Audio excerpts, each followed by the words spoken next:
Hello, we're here today with Amy Johnston, and she is the founder of the Exhale Collective. Amy is a licensed clinical social worker and also a perinatal mental health specialist.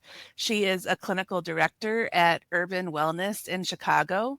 Amy has deep experience with mental health, trauma, and burnout, and she has a history of building corporate wellness and workplace well-being programs. We're here today, though, to talk about the Exhale Collective, which was founded by Amy and is located in Chicago, Illinois.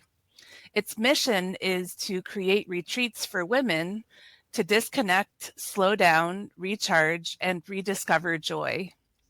She offers immersive travel experiences with upcoming trips to Ireland, Provence, Havana, and other places.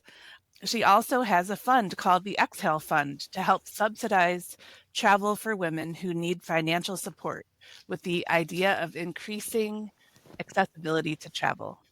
Welcome, Amy. We're so glad to have you here today. Thank you. It's always funny to hear someone give your bio. I'm like, oh, those are so many things about me. But it's great to be here. Yeah, well, you have certainly a lot of sounds like you wear a lot of different hats and have a lot going on professionally. I do. I do. I'm always kind of juggling 5 or 10 things at once. But yeah, I get bored doing one thing by itself for too long. So I'm always kind of adding new things to the mix. But my husband always says as soon as things calm down, I have to make them chaotic again. So I think we can all relate to that. yeah, he's not wrong. Amy, are you into the Enneagram stuff at all? Do you know what number you are on the Enneagram? So I did at one point know what number I was, and I can't remember anymore. I have to redo it because it was a while ago. But I am a manifesting generator. If anybody knows human design, I read that in your bio and I was like, what is that?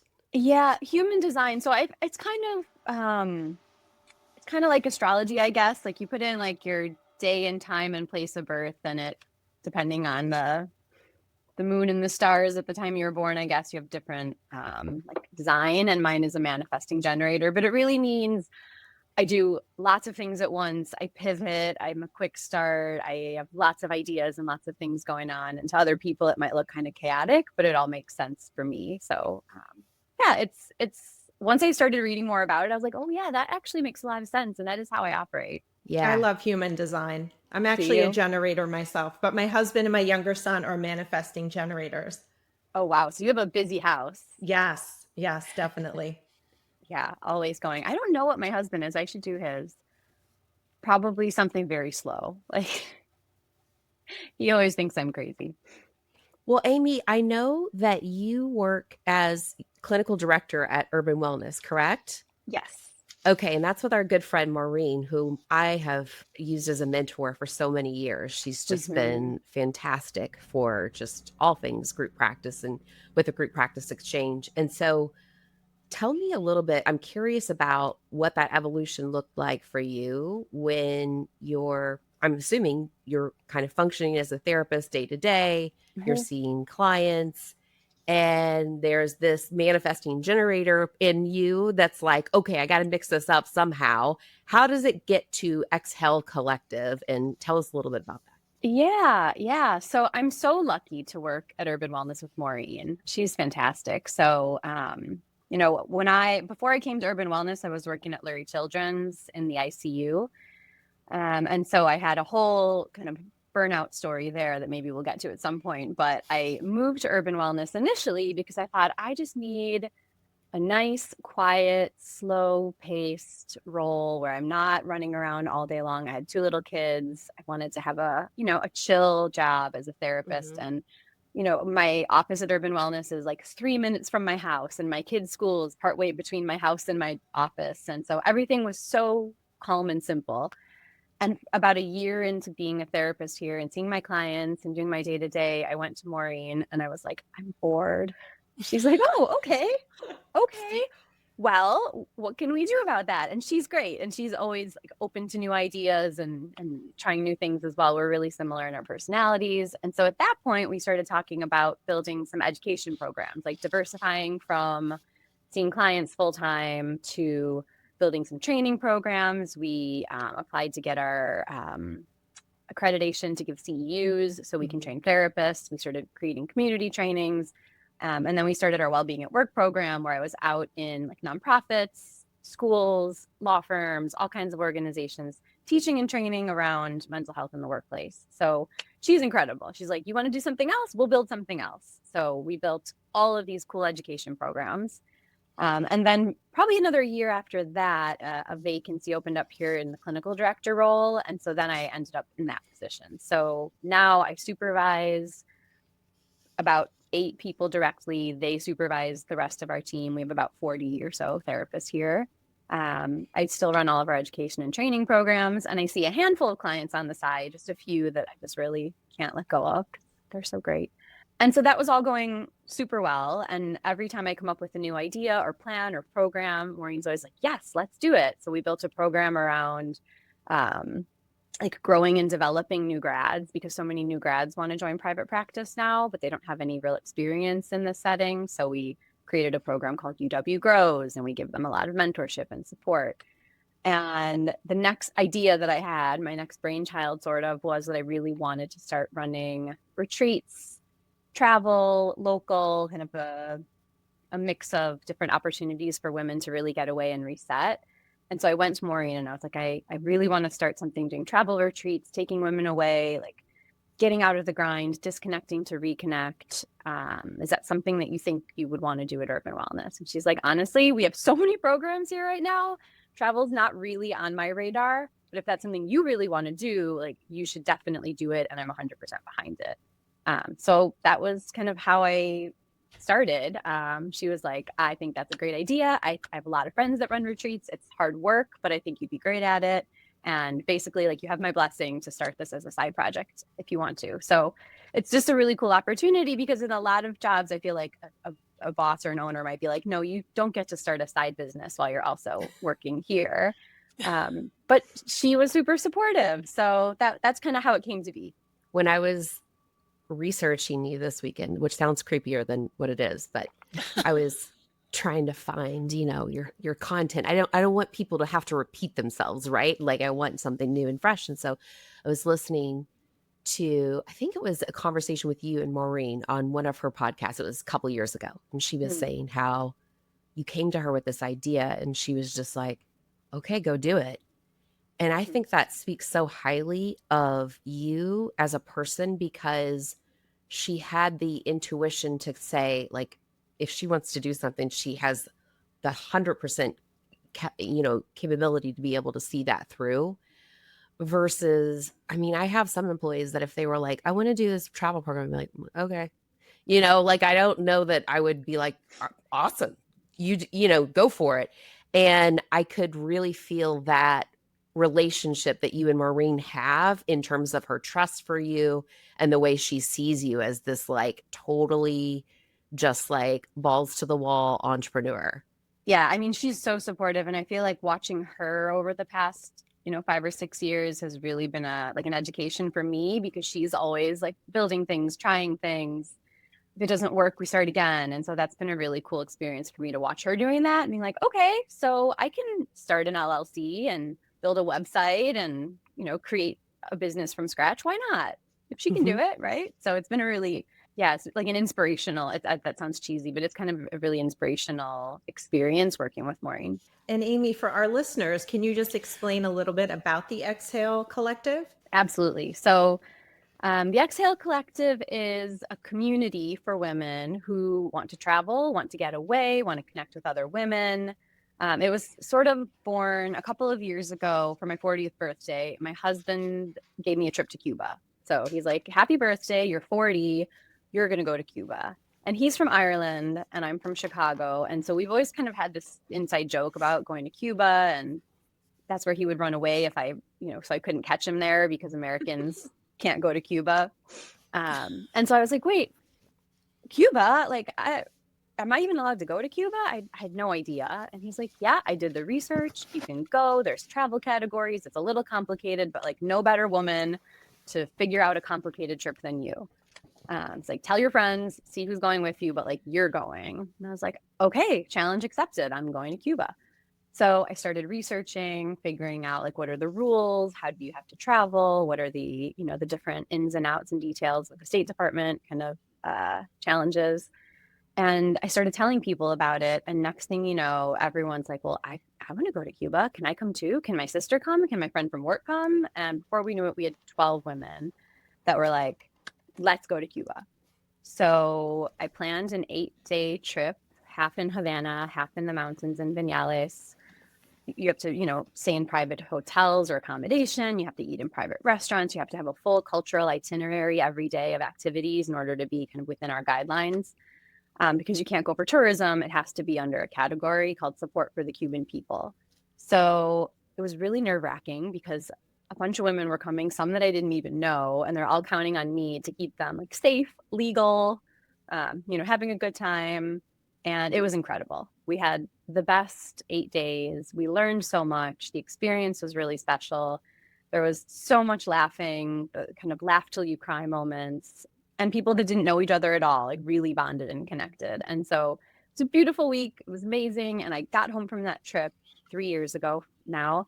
And I thought, I would love to do that all the time. Like I work with a lot of women in therapy from sort of perinatal through perimenopause. And it kind of hit me in that moment of like, that's what we need, right? Like therapy is incredibly important and we absolutely need it. And it's a really important part of mental health. But that connection and that like disconnect from being a mom and being at work and being in the grind and having the mental load and just like immersing in a place with other women and having that sense of joy and connection was so healing and supportive. And I thought, oh, if I could bottle that, like that is really what's going to help all of us. And then that whole idea just went to bed for a while because I have 2 kids and I have a full-time job and life, right? So it kind of sat in the back of my head for a while. And then right around this time last year, it was Labor Day weekend last year, I was in Wisconsin with my husband and my kids, and we were sitting on a patio having a drink. And I said, I can't stop thinking about this idea of building this like travel retreat business. And he's like, tell me more. And I was like, I have this idea about taking women away on trips to do nothing. And he's like, to do nothing? I'm like, yeah, like just going away to like not have any responsibility. You can just do nothing. Like you can put your phone away. And again, like he's from Ireland and he's like, you think women are going to pay to go on a trip to not do anything? And I was like, I think they might. He's like, that's the most American thing I've ever heard. I was like, he's like, but I think you might be onto something, right? So I'm like, well, it's not actually about doing nothing. It's actually about the permission to do nothing, right? To not have the obligation. So that was the seed. And he was like, okay, do it. Like, you should do that. I think, why not? So I filed for an LLC like a few days later, started building a website by myself because I figured I could figure it out. Open my bank account, all the things you have to do at the beginning of a business. I Googled a lot to try to figure out how in the world does one open a business in Chicago. There's a lot of steps. And then I started planning. So our very first trip was a cabin retreat in Galena, Illinois, which is about 2-3 hours outside of Chicago. And I rented this stunning mansion cabin, really. And 12 women signed up and we did a weekend. We called it like a hygge weekend, that Danish coziness vibe idea. So we had a giant 2-story fireplace. My best friend came with me to do all the food. We had a restorative yoga teacher. We did sound bath. We did vision boarding. There was a hot tub. There was a pool table. There was like giant couches and big TVs. And everyone could do whatever they wanted. It was like, I'm going to create the itinerary for the weekend and then you choose what works for you. And the permission to do or not do. So if you want to stay in bed and read a book all day, you should. If you want to go for a walk, great. If you want to sit in the hot tub and have a glass of wine, also amazing. I brought art supplies and knitting stuff. One of the women hadn't done any knitting since she learned how to do it in school when she was a teenager. And she's just like, I haven't done this in 20 years. Like, this feels great. So that was our first little mini kind of tester. And that same feeling of like, oh, this is what we need. Like, I remember at one point, everybody was hanging out. There was music on. There was sort of like this collective buzz of everybody being in whatever they needed to be. And I was sort of like walking around cleaning stuff up. And I was like, oh, it's happening. Like, that's it right now. Everyone's exactly getting what they need.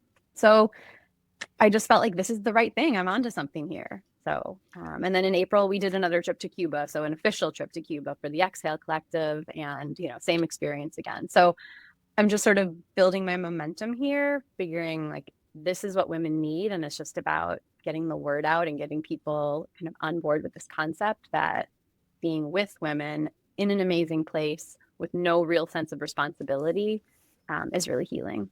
That I sort love of, that.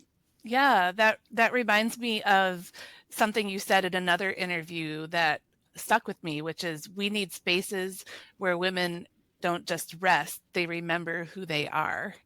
And I'm wondering how all of these activities that you describe and these options, these amazing options that you offer to your participants, how do they factor into that? Yeah, when I'm trying to plan an itinerary, I really try to think about number one, like giving enough options that a variety of really different women with really different interests can all engage in something that feels connecting for them. But also, I do try to think back to like, who am I underneath being a mom? Who am I underneath being a clinical director? Who am I underneath being a daughter? Like all the roles that we take on. And I've stopped thinking about like, who was I before those things? Because I'm not her either, right? I'm not 25-year-old me, thank God, because she was kind of a wreck in in a lot of ways.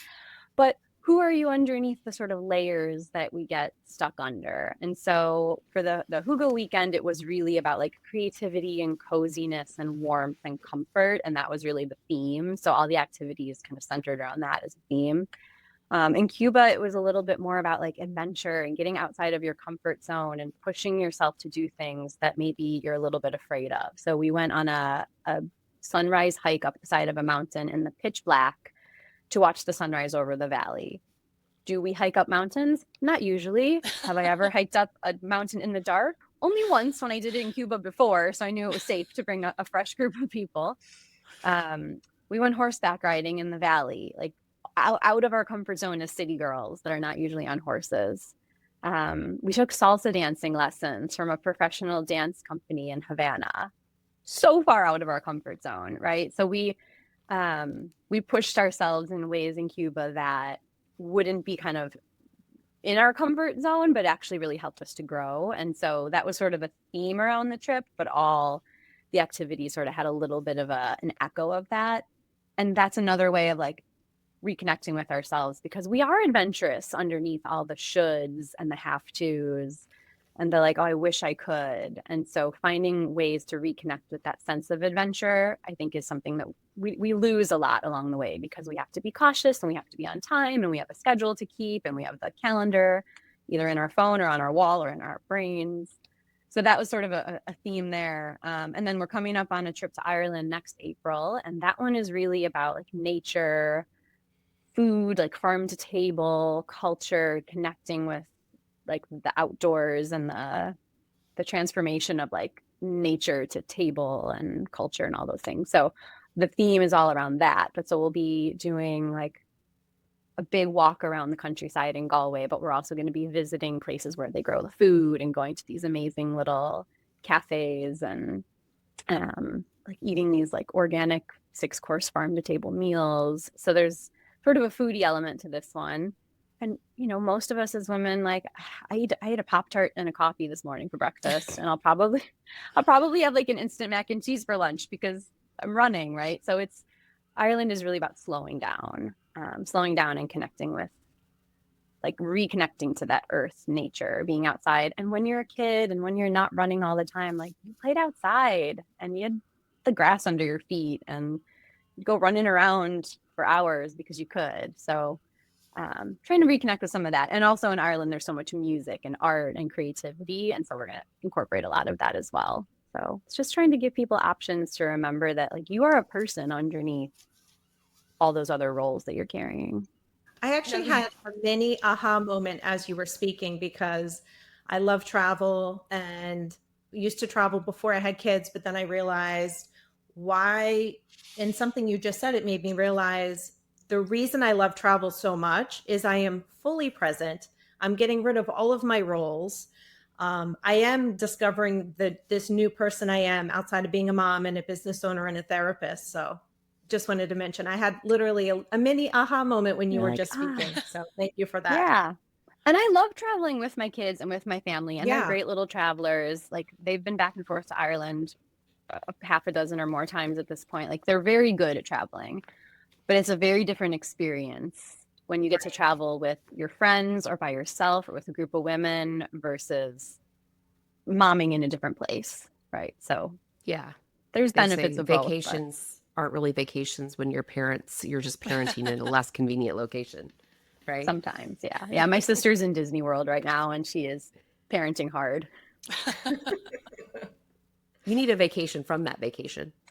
Yeah, no, she does, and we are. We're going to Cartagena in 2 weeks. My sister and my two best friends and I, as like a little checking it out before I decide if I'm going to run a retreat there. So we're heading to Colombia in 2 weeks. What about for people who find it difficult to shut off? I'm just asking for a friend.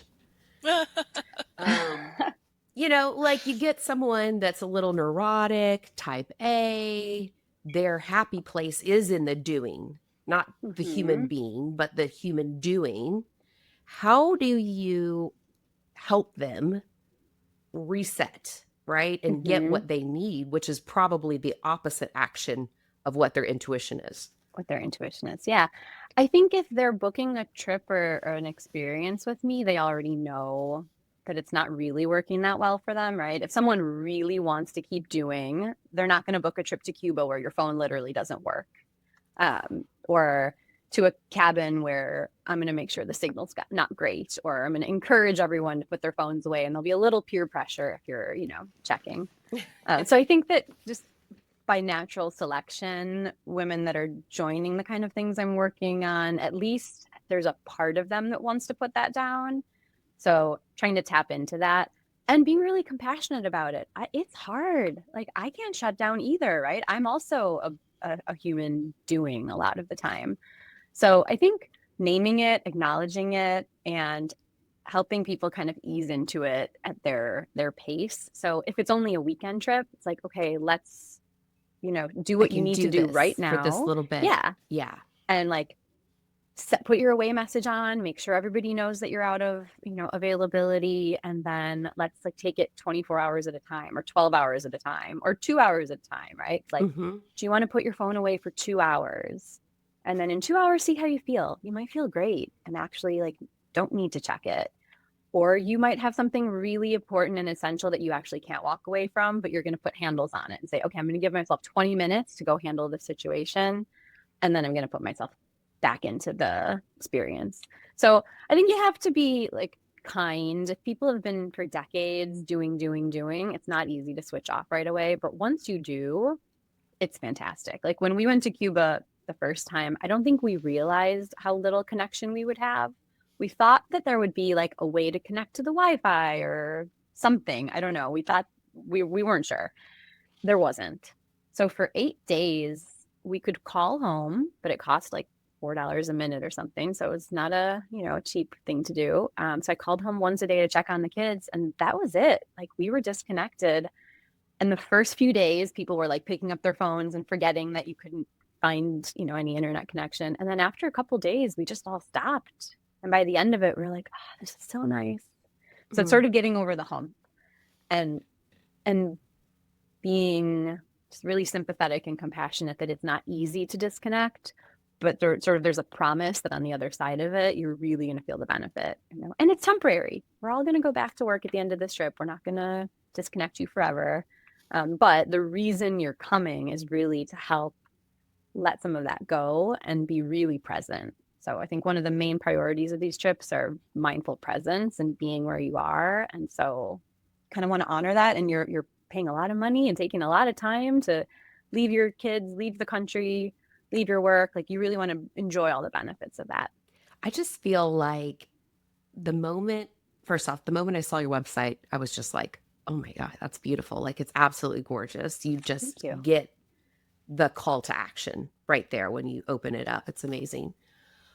But then my next thought is, therapists are a frugal bunch, right? And we have to be, right? Because we're working with insurance a lot of the time. So when I was in the chair, if I was contemplating taking a vacation or going on a retreat, I was calculating how much lost income that was going to be, right? So if that's 5 days and I can't see 30 patients and that's 200 an hour, I've lost $6,000 that week, right? That's right where my head goes. And I imagine that's where a lot of therapists' heads go. So how do you get around that piece for people that maybe are still in that chair full time? One of the travelers on our Ireland trip is a full-time private practice therapist. And for her, one of the best kind of pushes was that I open booking for my trips a year plus out. So you have so much time to plan and save, right? So because it's the reality, like it's dollars for hours. And if you're taking a week off work, you are going to be out that much money. Right. But I don't know any private practice therapists that work 52 weeks a year, right? Like people do take time off, but they might take a day off here and a day off there. So it's sort of condensing it into one place, which can be hard on the budget, right? So you have to plan ahead. So she has a year from the time that she decided to come to set aside a little bit of extra money every week to cover that week's income that she'll be missing. I set up payment plans so people can pay for the trip a little bit at a time. You don't have to pay it all at once. And once you're on a trip with me, almost everything is covered. So once you're there, you have no expenses that week. So you're not paying for your meals or your accommodation or your transportation or anything once you're on the trip. So you've paid up front for all of it, but you don't have any extra expenses that week while you're also not earning. So it just takes a lot of sort of planning and logistics in advance. I'm just thinking how much I would save from Amazon with no Wi-Fi connection alone. Right? That would pay for the trip. Right.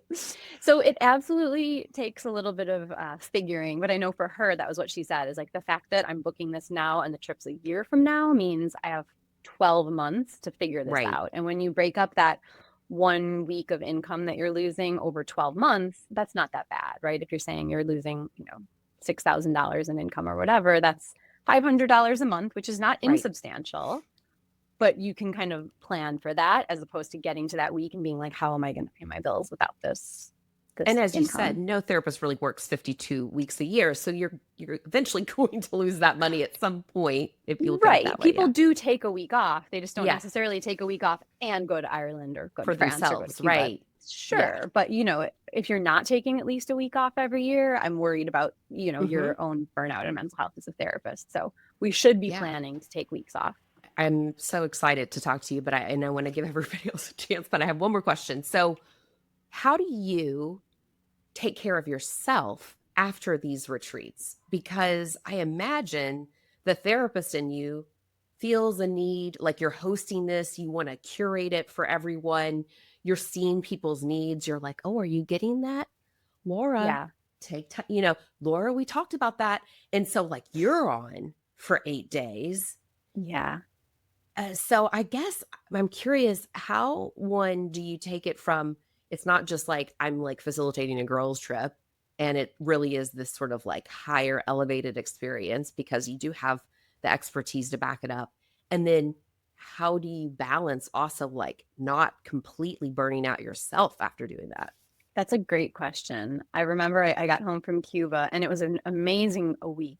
The first Exhale Collective Cuba trip. And my husband had just been home with the kids by himself for the week. And I walk in the door and I'm like, I'm so tired. And he's like, oh, no. Right. He's like, you're on. You have parenting to do. So it's this really amazing and sort of contradictory mix of like replenishing and exhausting because I'm also on the trip and I'm also experiencing like the hikes and the horseback rides and the nature and all of these really nourishing experiences. And also I'm trying to curate this for everyone else's joy and connection and, managing any hiccups along the way and anticipating any potential challenges. So it's both. So one part of it is when I'm on the trip or on the weekend, I try to steal small moments for myself. Not every hour of the trip is planned and curated. I always make sure to bake in like alone time or optional time and, an afternoon where people can go have a wander around the town or have a nap or go to the spa or whatever that is for you. And so then I also have a little bit of a break. So that's important, right? You can't be on for 8 days in a row without a break. So just making sure I've got my own little bits of time is important.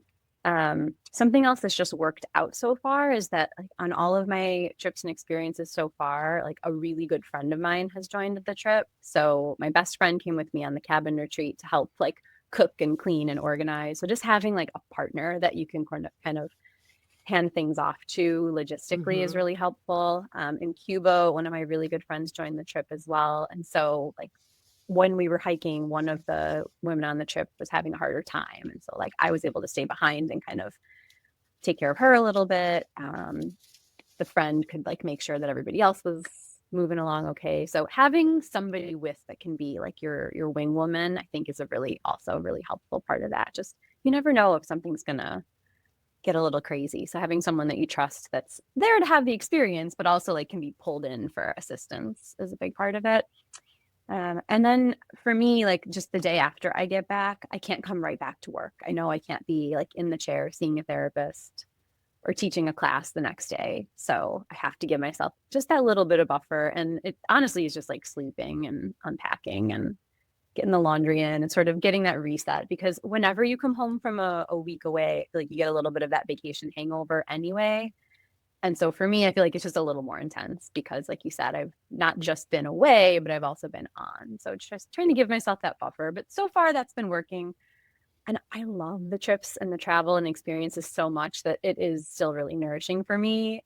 And I love that feeling of like seeing everybody getting it. So there's a lot for me in it.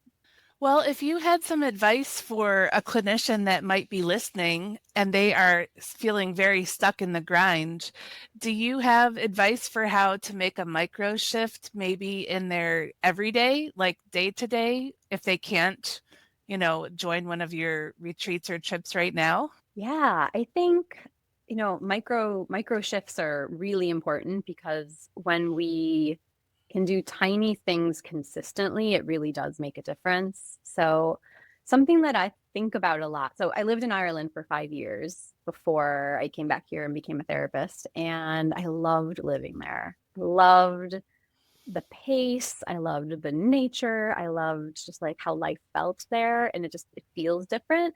And when we moved back to Chicago, we were excited to come back. And also, like, it was fast and busy, and we were living in the city, and it felt kind of overwhelming and lots of concrete. And so there was always a part of me that's like, oh, I just want to move back to Ireland again. And that wasn't going to happen right then. So I started thinking about how are ways I can start incorporating the feelings of that into my day to day. So if you can't come with us to Ireland or France or Cuba or whenever, we're going, it's like, what parts of that experience would feel really nourishing? And a lot of it is like sensory stuff. So giving yourself a ritual of sitting in a cozy part of your house with a really nice coffee or tea in the morning for 15 or 20 minutes before you get into the buzz of everything, right? Like that feels like being away to me because it's the kind of thing you do when you're away. You sit and you have a cozy hot drink in the morning, maybe you journal or listen to the radio, and just give yourself 15 minutes of that to start your day. Other things that I really love about being away are like wandering around neighborhoods and finding new places. So, you can set aside a couple of hours on a Saturday or Sunday afternoon, like, check out a new neighborhood near you, find a cafe, find a deli, like, wander around your space for a few hours. So no, you may not be able to take 8 days away, but can you take 2 hours? Yeah, probably. Right? Pick a spot, go have lunch on your own. The types of things, people watch, the kind of things that you would do when you're away. Or, you can't hike up a mountain in Cuba, but can you go for, a walk in the forest preserve by your house and like pay attention to the trees, leave your phone in the car. So it's like finding the parts of those experiences that fill us up and trying to find like a local, not sure equivalent, it's not going to be exactly the same, but a local option that gives you that same sense. That makes sense. definitely. It makes me think of when I was training as a nature-informed therapist, and they encouraged us to have lunch with a tree and just take our lunch and go sit near a tree. And I think, you could do that anywhere there's a tree. But Yeah. also I try to do that sometimes here where I live in DC, and just try out a new cafe for lunch or a coffee shop. And maybe that's also kind of building your skills for when you get to go on one of your trips. Yeah. Yeah. And I think making it a habit is important, because if you don't keep it up, then it kind of fizzles out. So if like you finish early on Fridays before you pick up your kids or before you get to whatever else you're doing, like take an hour and build a habit of one of these sort of nourishing activities, whatever that looks like for you. Yeah, that was how Francine Shapiro had discovered EMDR. Was she was just out in nature, and she was walking and processing her trauma, and she noticed her eyes were darting back and forth as she was walking, but she noticed that she felt better every single time she went out for No that way. walk. And so there's something for sure, I think, neurobiologically about nature that resets us. Yeah. From Eastern philosophy, it's like it resets your chi, right?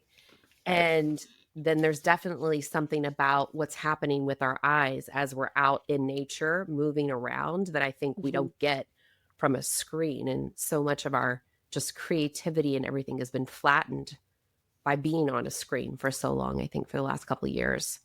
Yeah. And I think that's part of why travel is so good for us, is because we are constantly like looking, absorbing, like seeing new things. When I'm walking around downtown in Chicago, I'm like either focused on my phone or like the street in front of me.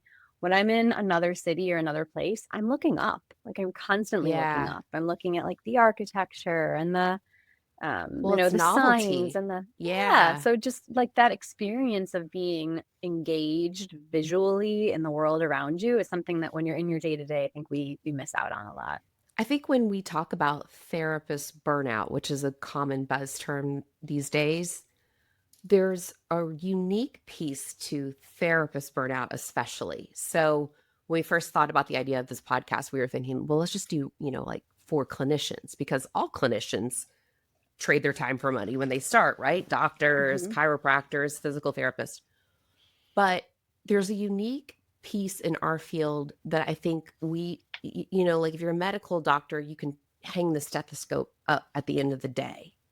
Or if you're whatever, like a speech therapist, you've got your tools that you can close that laptop. If you're a graphic designer, right? If you're a contractor, you can take off your boots and your tool belt. But when you're a therapist, you're using this instrument that you've sort of cultivated throughout the years. And this instrument is your body that you have to go to bed with that night.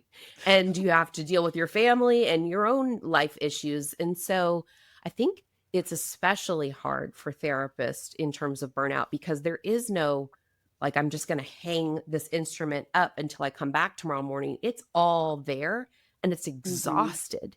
So how do you go from a vacation to escape to a retreat to exhale? How do you elevate that experience? Because if I go on vacation and I plan it myself, I'm just going to go somewhere. We're going to sit by the beach and have a bunch of Coronas and like buzz out, right? Yeah. You're not really even there. You're like, I don't know. We went somewhere there's an ocean. But like with you, you're present, right? It's an elevated experience and you're actively relaxing. So tell me about that. Like, how do you take it to that next level? Yeah. And I mean, there's definitely a place for the Coronas on the beach and the, the escapism of it. I think it comes down to something that I actually talk about a lot in my trainings, is that like that sense of numbing versus nourishing. And so you have to be honest with yourself. Like, what are you doing that's numbing you out? And what are you doing that's actually filling you back up again? And it's not a judgment, right? Sometimes we need to numb out a little bit. I will scroll Instagram like the best of them. But if you do it for 20 minutes, that's a nice brain break. If you do it for 3 hours, you feel bad about yourself afterwards, right? And so for me, that elevating it from the vacation to the experience is thinking about how do we incorporate really nourishing pieces that fill us back up again. And that's going to look a little bit different for everyone. But some of those aspects are, we have sort of a daily word, a daily theme. This is not a therapy trip. Somebody that was joining the trip is like, do I have to do group therapy on this trip? No. She's like, do I have to cry? And I was like, not unless you want to. You need to be on your meds, Laura. We hope you'll laugh till you cry. And that does usually happen. But so it's not a therapy experience, but we do have kind of a morning circle. So like just over breakfast, we have a theme of the day. I have a couple of sort of reflection questions to get people in that mindset of like, what's, thinking about when we were in Cuba, we were talking about resilience. We were talking about, boundaries. We were talking about letting things go, and expectations. And it kind of matched up with the activities of the day. So the day that we hiked up this mountain, it was not easy. It was a little scary. And when we got back down again and had our breakfast, like we just talked about that a little bit, right? Like, what was that like? And how does that sort of connect with some of the things that we're struggling with? So just like some gentle prompting to get people into that space of making some connections, right? Because the idea is too that you're not just like here for 8 days and then you go home and go back to the same madness that you left. It's like trying to pull lessons and experiences from this trip that you can then bring home with you and apply to your everyday life. That's actually going to help make your life feel better. So I say sometimes in some of my posts, like we're all about escaping the grind on these trips, but we also want to build lives that you don't need to escape from. Yeah. So it's not just about the escape. It's about building some skills and building some insights about yourself that you can then transfer to your new routine when you get home, and hopefully make some changes and have some mindset shifts and insight shifts that make your life better every day. Because I want everyone to come on all these trips, and also we can't travel 52 weeks a year either. So we have to live life in between. So I think that is a big part of it, is trying to make those connections. And then the daily experiences are all sort of curated to be nourishing. So laying on the beach and drinking Coronas is super fun. And like hiking through nature is going to give you a different experience. And like, we're going to go out at night and listen to music and have, a Guinness maybe, but also we're going to do a sauna and sea plunge where you're doing like hot cold therapy. And who has ever jumped into the Atlantic Ocean before? Not many of us, right? And in the icy cold. So trying to balance that like sense of reset with also like building our skills, our coping, our capacity. Sounds amazing. Amy, everything you say is very intentional. And I love that because it really carries over probably in all aspects of your life. But I hope thank so. you. Yeah, it really does. Thank you for reminding us that joy and travel and even just breath and being in the present moment is not a luxury. And it's really a lifeline to how we need to be in our life. Yeah. Yeah. I think for me, as a mom, as a daughter with, a therapist, like there's a lot of emotional labor all the time that so many of us are putting out. And when I started traveling with my friends more intentionally, every time I was away, I just felt like, this is how I can take a deep breath. This is how I can get a little bit of space. And that sort of over the years accumulated into the exhale. And that's why it's called the Exhale Collective, because we spend a lot of time not being able to just take that deep breath. And the idea of having space for that is what makes me feel like grounded and safe. And that I have like the capacity to do more then. When you think about our listener, which our listener is usually someone that's been practicing for a while, and they're like where you were, they're just sort of itching they want to do something different. Mm-hmm. What's the first micro shift you might recommend for them in that first month where they're like, I want to mix this up a little bit? Yeah. And I love that you did this radical thing of resetting. You didn't just build a bigger practice or like get more patients or hire more clinicians. You went the opposite way, which is radical in our field. So how do you, like, what would be your advice to our listener who's like, God, how did she make that leap? How did she do that and have such conviction in herself? Yeah. I mean, to be honest, a big part of it is that I didn't leave my day job. I added this on as a side project. So I had the security of and the support of my boss at Urban Wellness saying, like, I trust you to continue to do your job here and also build this other thing for yourself as well. So that was a huge part of it. So if you're working for yourself, you can give yourself that permission, right? Like if you're in private practice, you can decide how much of your time and energy you're still going to put into your day-to-day because you need the paycheck, and how much you're going to be able to put into building something a little bit different. And just knowing that, like, in the beginning it's exhausting, right? Trying to do a job and build something at the same time takes a lot. So you have to be realistic that it's going to be a heavy lift up front. Right. But if you're doing something that you're really excited about, for me, it really doesn't feel like work. That sounds cheesy, but like building the trips and creating the itineraries and making the website and doing the conversation, having all the conversations about it is so energizing for me that it's a lot of fun. So I would say my advice would be, if you're trying to diversify from one-on-one therapy, you have to pick something that you're really excited about. So whether that's writing a book, whether that's creating trainings and workshops, whether that's organizing groups or community events, like whatever it is, it has to be something that energizes you instead of drains you, especially while you're trying to still see clients and build that. So like really thinking through, like, what do you love most about your job? What's the most fun part?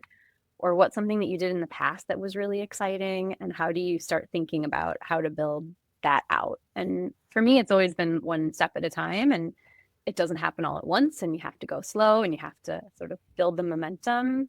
But as long as you're excited about it, you keep going. That's such great advice. Find that thing that gives you joy and gives you new life. Yeah. I mean, when I went to Maureen and said I wanted to create something else, and we started doing these trainings, like, I love creating workshops. I love being on a stage in front of people. I started speaking at conferences to kind of get our name out there a little bit. And it was so much fun. I got to travel a little bit. I got to get up on stage. I did a lot of HR conferences at first, getting in front of, I would say HR people are like the therapists of the business world, but they're like unwilling therapists because people dump all their drama on them. So, finding that thing that makes you feel excited and that spark, and then you go from there. And there's always something you can build on that. It's just, you have to be creative, and sometimes you have to spend some time brainstorming with other people who can see some perspectives that maybe you can't. So get a bunch of your therapist friends together and tell them what you're interested in, and let them help you build it. I think there's so many positive things about what you've built. And, here we often talk about our challenges with, the businesses we've built. And I'm curious if you have, a lesson to share, or, something you overcame, a logistical disaster, a money mistake, an emotional gut punch, just that like realization that you would do it differently next time. Mm-hmm. I think what Erica's trying to say is, what was your oh shit moment? Yep. There you go. There we go. So for the exhale, my oh shit moment. So Cuba in April was my first big international for this business, and the cabin retreat had gone really well. So I was feeling confident, but Cuba's a different kettle of fish. And when you're building a retreat, you have to pay a lot of things up front, right? Like, you have to pay big deposits on your accommodation to get the group rate. You have to, book your tours and your transportation. And these days, like, everybody wants deposits, and lots of things are non-refundable. And so you have to pay out in front of, like, ahead of time for all these things. And then you cross your fingers and hope enough people are going to sign up to cover your cost. And then maybe you'll make some money if if you're really lucky. So I had prepaid for a whole lot of things, and I had a pretty good group of women signed up and ready to go. And, I had a policy around non-refundable deposits and all these things. And then within the few months before the trip, one person called me and said, I can't come anymore. My mom got diagnosed with cancer.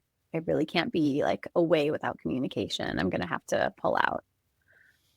Okay, got it. Totally understand. Like, we'll work that out. And at that point, you're not like, well, that'll be a 75% fee I'm going to need to take. Right. Yeah. And so that was rough. And then another woman called and said she tore her retina and her doctor told her that she can't fly, and definitely not to Cuba where there's no reliable medical care. And she can't come anymore either. And then another woman let me know that she was in the emergency room with blood clots. And so therefore, she also can't go. And now financially, it wasn't 100% devastating. Like someone had travel insurance and there was some, there was some things I could do. But this meant my trip was down to just 2 people and me. And that was not a group trip anymore, right? So that was my oh shit moment of like, I just advertised a women's group retreat and there's 2 guests plus me, and that is not a retreat, right? It was already going to be small with the 5 plus me, but that felt like a good like number, and now it was 2, and I for sure panicked at that point. I was like, this is not even what I told them this was going to be. Like, what are we going to do? This is just a girls trip now, right? And so that was a panic moment for me for sure. But fortunately, a few more people, like I kind of had to pull it together and go back into like talking about the trip mode again with only kind of a month or so out. And more people ended up joining the trip at the last minute that were, excited and had sort of been waiting and weren't sure, but then with a little more of a invitation, they came. And so it ended up being 6 of us again in the end, which was perfect. But yeah, that moment of like, I have no control over this, and I'm offering and promising something that I can't actually control the delivery of always, because that was scary. So I was lesson learned. I'm not even sure what I could have done differently in that, other than these things happen and you have to always be ready to constantly roll and evolve with it. And if it would have just been the 3 of us, we still would have had an amazing trip. It just would have been a different kind of trip. That was a rough one. Really quick, how do you market yourself? Like, where do you find your target audience? Great question. I am learning as I go. So, it's funny, like coming up as a social worker and a therapist, we don't learn marketing skills. And I think this is the same for lots of people in private practice and group practice. Like, Yeah, nobody taught you how to do that. So a lot of us are like learning as we go, trying to figure out the business side of our clinical work. So for me at the moment, a lot of my guests have come through LinkedIn. I was really afraid of LinkedIn a few years ago, but when I started doing the workshops and the trainings, I figured I had to get onto LinkedIn to start building something. And it turned into a space that I grew a lot of followers and I ended up making a lot of connections. And so a lot of my travel guests have come through people that have been following me on LinkedIn for years that I didn't even know were following me. And now they're like, hey, I've been watching your stuff for years. I really would like to come on this trip. So that's been really cool. I use Instagram, Facebook, other socials. So that's been part of it. And friends of friends, like word of mouth has been really helpful, because getting people to commit to something like an international trip is a big ask, especially for a stranger. So for me, asking friends or asking colleagues, asking people who know me and trust me to spread the word has been hugely helpful, because, if I just say, hey, do you want to go to Ireland with me? They're like, who are you? And why would I do that? But if one of you guys is like, oh my gosh, Amy's great, and I know her, and she's totally a real person and reliable and, not going to scam you, and you should definitely go on this trip with her, they might be like, oh, okay, maybe, like that's a possibility. So it's been a mix of things. But I'm still trying to figure that out. So if anybody has like the secret of marketing our services, let me know. I'm building as I go. yeah. So can you remind us what your upcoming trips are? You said you have a couple, and also where can people find you aside from maybe LinkedIn? Yeah, so we're going to Ireland in April 25th to May 1st. And so we're going to spend 3 nights in Galway City on the West Coast, and then 3 nights in the Wicklow Mountains. So first part of the trip is going to be music, culture, more action. The second part of the trip is in this stunning resort thermal spa in the mountains. It's going to be like a very low-key reset. So we're going to start big and then end gentle. So that's April. And I'm just so excited to take everyone there, especially because Ireland is like my second home. So it's like bringing everyone home for me. And then next September, so about a year from now, we're going to the south of France. So we'll be spending 4 nights in a town called Arles, which is like a really cool Romanesque village. And then we're going to be spending 3 nights in a resort in the countryside, which again, it's going to be like culture action the first half, and then poolside, spa side, reset in the middle of the countryside by the Mediterranean in the second part. So both are going to be really amazing. I'm so excited. I was telling my Jen, husband, I need to remind you guys, we need to do a quarterly retreat. We need to schedule that. I wonder if anybody could facilitate that. I know. I think we have our person. You may find us on those trips. well, you can absolutely join. Or the other thing I'm actually going to be starting to offer is creating bespoke retreats for groups that don't want to join a trip with the public, but want to create their own spaces too. So that's sort of maybe my 2026, 2027 goal. But yeah, so I've got those 2 booked, and then I'm hoping to do another Havana trip in 2026. Probably not a whole week in Cuba again, but maybe like a long weekend. I'm just trying to figure out timing wise where I can squeeze that in. Cuba's a little challenging because of hurricane season. So it has to be certain times of year, and I have to kind of navigate that. So that one's still up in the air as far as timing. And then I'll definitely do another cabin retreat this winter, just for the kind of local folks that can't get away, but they still need that break. And you can find me on Instagram. So I'm just at the.exhale.collective on Instagram. The website is the-exhale-collective. The dashes throw people off a little bit, but it is one of the most stunning therapist websites I've ever seen. Thank you. That makes me so happy because I did it myself. Yeah. So it's amazing. I love playing with the website. It's been a lot of fun, a lot of hours, but a lot of fun. So yeah, website, Instagram, those are probably the best places to find me. And then you can always email me. It's just hello@the-exhale-collective.com. If you have questions, or you can also on the website sign up for the newsletter, or just send me a message. And, I've had lots of folks that are just like, I just want to talk more about what you're doing. I want to learn more about like how you built it. So I'm all about collaboration and not competition. So if there are therapists out there listening that would like to start their own retreat business or trying to figure out how to do this, feel free to contact me. I'm happy to like have a coffee and talk you through how I did it. I know the rules of setting these up in different states are different, but I can tell you how it works in Illinois, what I did, and what's been working well so far. So yeah, I'm always happy to share whatever I know. Nice. Thank you so much, Amy, for joining us today. And, just a question for our listeners. When was the last time you exhaled fully? Maybe today's your moment. Until next time, keep walking off the chair with us.